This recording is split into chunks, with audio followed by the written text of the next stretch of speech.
Hello everyone, मैं हूं Vinod Rulania, lecturer physics. और आज का हमारा प्रैक्टिकल है पोलेराइड की सहायता से प्रकाश के ध्रुवण का अध्ययन करना। तो सबसे पहले हम ये प्रैक्टिकल करके देखेंगे, इसकी सारी डिटेल जानेंगे और लास्ट के अंदर शॉर्ट क्वेश्चन इस प्रैक्टिकल से संबंधित सारे देखेंगे। ध्रुवण के लिए हम इस युक्ति का प्रयोग करते हैं जिसके अंदर लगे होते हैं दो पोलेरॉइड। एक अकेला पोलेरॉइड इस तरह से दिखता है जो प्रकाश के कंपनों को रोकने का काम करता है। और हमारी डिवाइस में है ऐसे ही दो पोलेरॉइड। एक जो सामने पोलेरॉइड लगा है जिसको हम कहते हैं पोलेराइजर या ध्रुवक, और पीछे की साइड में जो पोलेरॉइड लगा हुआ है उसका नाम है एनालाइजर या विश्लेषक। तो जब प्रकाश के ध्रुवण का अध्ययन करेंगे, पहले प्रकाश ध्रुवक में से गुजरेगा, उसके बाद वह विश्लेषक में से गुजरेगा।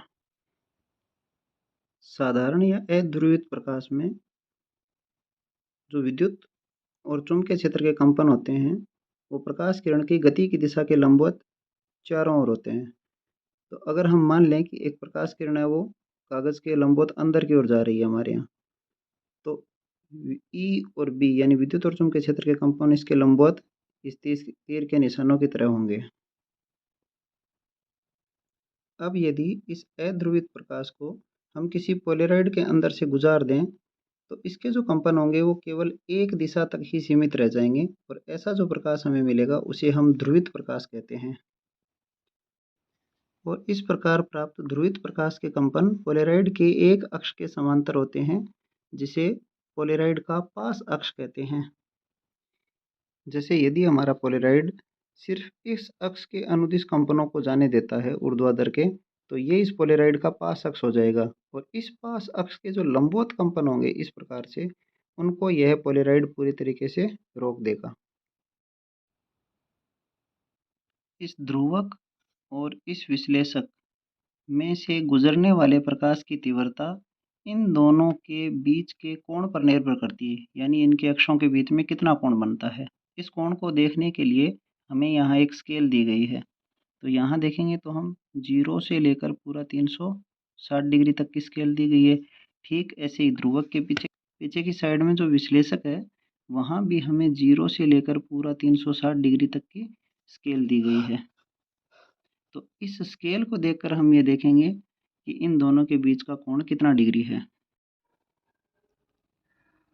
पोलेराइजर और एनालाइजर के बीच का एंगल देखने के लिए हमें यहाँ पोलेराइजर के ऊपर 0 से पूरी 360 डिग्री की स्केल दी गई है, और ठीक इसी प्रकार यहाँ पीछे एनालाइजर पर भी 0 से लेकर पूरा 360 डिग्री की स्केल दी गई है। अब इन दोनों के बीच के एंगल पर यह डिपेंड करेगा कि इससे गुजरने वाले प्रकाश की इंटेंसिटी यानी तीव्रता कितनी होगी। अब यदि लाइट इस पोलेराइजर एनालाइजर के अंदर से आएगी तो हमें पीछे रखा बॉक्स दिखाई देगा, और जब ये लाइट को रोक देगा, उसके सभी वाइब्रेशन रोक देगा, तब हमें पीछे रखा हुआ ये बॉक्स दिखाई नहीं देगा।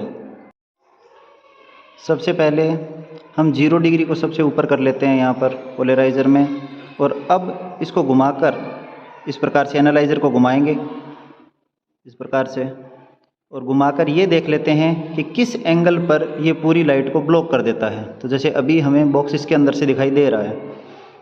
अब 0 डिग्री यहाँ सबसे ऊपर है, मैं एनालाइजर को यहाँ से घुमा रहा हूँ तो अभी बॉक्स दिखाई दे रहा है। और अगर अपन देखें तो इस एंगल पर हमें बॉक्स दिखाई देना पूरे तरीके से बंद हो गया है। तो यहाँ क्या हुआ है, पोलेराइजर और एनालाइजर के बीच का एंगल 90 डिग्री हो गया है। इस वजह से पूरी लाइट ब्लॉक हो गई है। ये अपने को मेलस के नियम से पता चलता है, जो इस वीडियो के लास्ट में भी हम देखेंगे। तो जैसे इधर सबसे ऊपर एंगल 0 डिग्री है, तो मैं इसको पलट के देखता हूँ कि इसके पीछे की तरफ इसके सीध में कितने डिग्री का एंगल है। तो यहाँ हम देखेंगे कि सबसे ऊपर का जो एंगल है वो 90 डिग्री आ रहा है, यानी जब पोलेराइजर का एंगल 0 था तो इसका एंगल है 90 डिग्री। इसीलिए पोलेराइजर एनालाइजर के बीच का एंगल हो गया 90 डिग्री। तो कोस 90 होता है 0, इस वजह से टोटल तीव्रता कितनी हो गई 0, और इसी कारण इस लाइट इसमें से नहीं गुजर रही है। अब मैं एनालाइजर को फिर से घुमाकर ये देखता हूँ कि किस स्थान पर अपने को ये बॉक्स वापस से दिखाई देने लगता है। तो एनालाइजर को घुमाने पर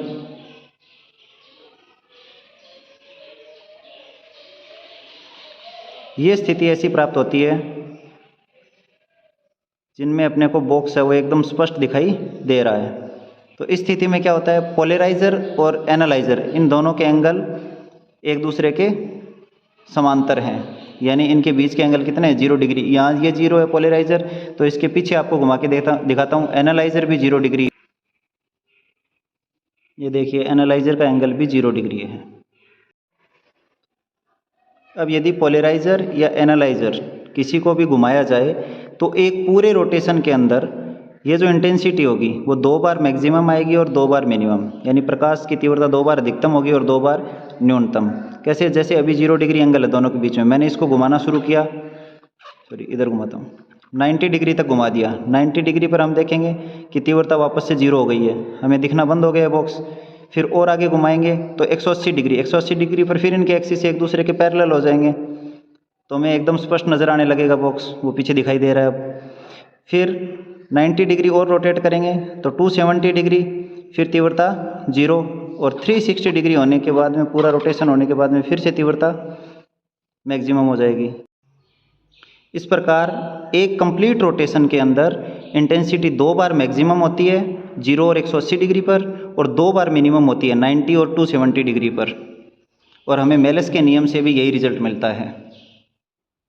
मेलस का नियम क्या है, आई बराबर आई नोट कॉस स्क्वायर थीटा, जहाँ आई क्या है निर्गत प्रकाश की तीव्रता, आई नोट क्या है विश्लेषक पर आपतित प्रकाश की तीव्रता, अर्थात जो प्रकाश ध्रुवक से गुजरकर विश्लेषक पर आपतित हुआ है उसकी तीव्रता, और थीटा है ध्रुवक और विश्लेषक की अक्षों के बीच का कोण।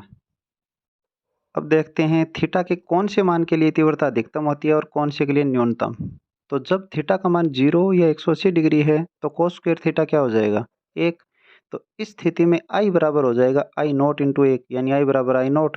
तो तीव्रता जो निर्गत प्रकाश की होगी वो इस स्थिति में अधिकतम हो जाएगी।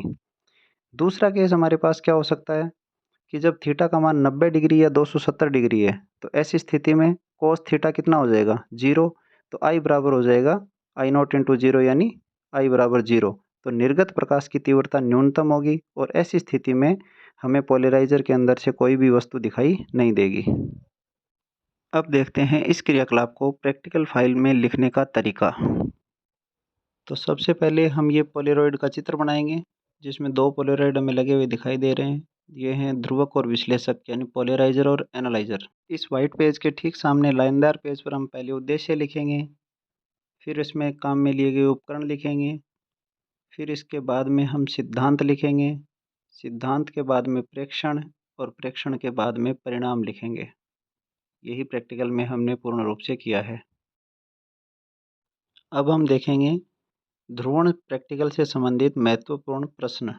पहला प्रश्न है प्रकाश का ध्रुवण क्या है। तो साधारण प्रकाश में विद्युत और चुंबकीय क्षेत्र के कंपन है वो प्रकाश की गति की दिशा के लंबवत होते हैं। जब प्रकाश को पोलराइड जैसी युक्ति से गुजारा जाता है तो ये कंपन केवल एक दिशा में सीमित हो जाते हैं, इसी को ध्रुवण कहते हैं।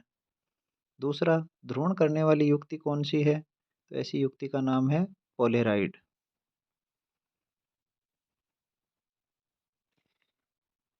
पोलेराइड का उपयोग क्या क्या है, तो कारों की हेडलाइट में, ड्राइवर के सामने वाले कांच में, सामने वाले वाहन से आने वाले तेज प्रकाश से बचने के लिए, कैमरे के लेंस में कॉन्ट्रास्ट के लिए, धूप वाले चश्मा में, घड़ियों में, कैलकुलेटर में, खूब सारे प्रयोग इसके होते हैं।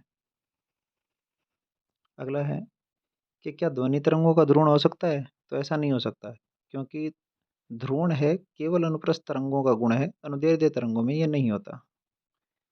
तो अगर किसी पोलेराइड में से साधारण प्रकाश को गुजारें तो उसकी तीव्रता कितनी रह जाएगी, तो ये रह जाएगी शुरुआत से आधी।